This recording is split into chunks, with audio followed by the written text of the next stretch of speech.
Hey guys, it's April. And Jason. We are here in the Dallas area shooting weddings. 100 now? We're past 100. I don't know. It's a lot. It's been a lot of weddings, but we like doing it. It's fun. Yeah, and so today we're going to give you 4 tips on how to take better photos and compliment your clients every time. Yeah, I think today's will be involving composition. And if you don't know what composition is, it's basically just how you compose a photo. So where your subject placement is and things like that. So we'll get into that in a second. But before we do...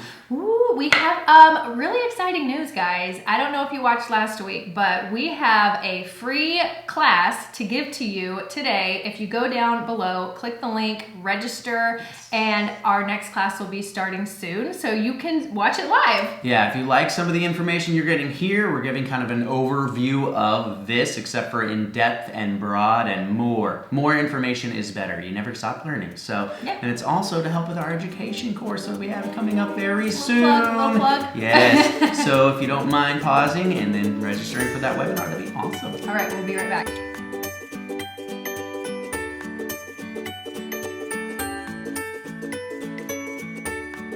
All right, everybody. So let's dig into what we're talking about today. I don't know why I'm doing this with my eyebrows, but it's fine.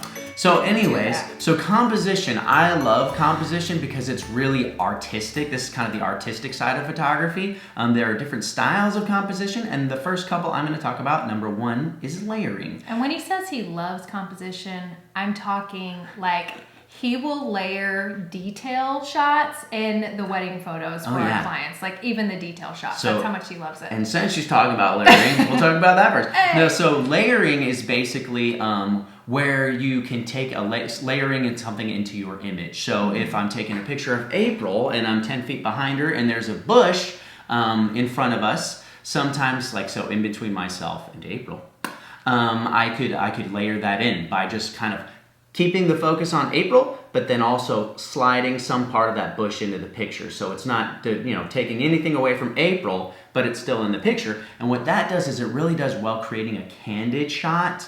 Anything, especially layering, anything that way, layering-wise, will make people, when they see a picture, go like, oh, like I was there. So it always makes things look a little more candid, a little less posed. I love layering. It's so much fun. Just be careful when you are layering that whatever you layer in matches the rest of the picture. So if you're taking a picture of in a golden field and your subject is wearing white and you're layering in part of the grass that is golden, that makes a lot of sense. But if there was a red bush somewhere in the golden field and you're trying to layer that into the picture, that's not going to make a lot of sense. So don't do that. So, but layering, awesome. You can layer in bushes, trees, all kinds of things. It's a lot of fun. Sometimes we'll actually have the subject in the background blurry, and then whatever we're layering in clear. So that's fun to do too. So artistic and fun, layering is number 1. Yeah. That kind of rhymed. Okay, so the second thing we like to do for composition is really just shooting down on subjects. We don't always do this, not always, but if we're trying to flatter the jawline as best possible, you want to shoot down a little bit on your subject. Selfie stick, just think. Yes. Selfie stick. And if I gotta get real close to the camera here, you can see like jawline, good, this is good. The camera is a little slightly down, like even here, better. If you do like this, oh, my neck is now elongated. Even more, now we're getting my weird jowls or whatever this turkey neck thing is. And you want the head to look bigger than the body, always. Always. It's always weird when the head looks smaller than the body. Yeah, and when I say Jason is a expert in this, like he's an expert. Like every single photo shoot, I will be so focused on the light and he'll be like, oh, wait a minute, hold on, I see some composition here. And it's always great because it just really attracts your eye, and like you said, it draws you in. So when people are scrolling Facebook and Instagram, they're like, oh, wow, that one really, really pops. So that's why I wanted to share these with you. Yes. Okay, so number 3 is cropping. And like Jason kind of touched on before, we want to complement every single body. So by cropping below or above the joints, we are elongating the body.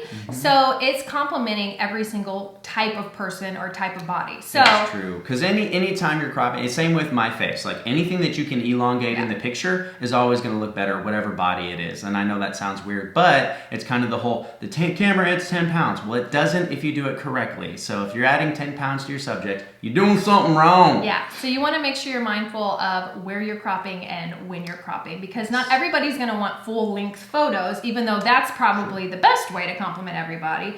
But for those cropped-in shots, you want to just make sure you're cropping it a little bit below, like right at the thigh. Okay? And I'll show you some picture examples. Okay, the last one is leading lines, and we love leading lines. Again, it draws attention straight to your subject, it brings you into a moment, and it makes your subjects pop. So leading lines is one of our favorite ones to do, especially if there's a wall or a corner. We can, like, for a senior, I'm thinking a senior, like kind of like put her at the bottom of a corner and watch those two lines lead straight to her eyes, and it's just like, boom, her eyes pop. Sure. Another good example of leading lines would be bridges, maybe, right? If you put subjects in the middle of a bridge, and then, like, let's say there are handrails or whatever, then you would have like those handrails that would be leading to your subject. Jason loves bridges too. I love bridges.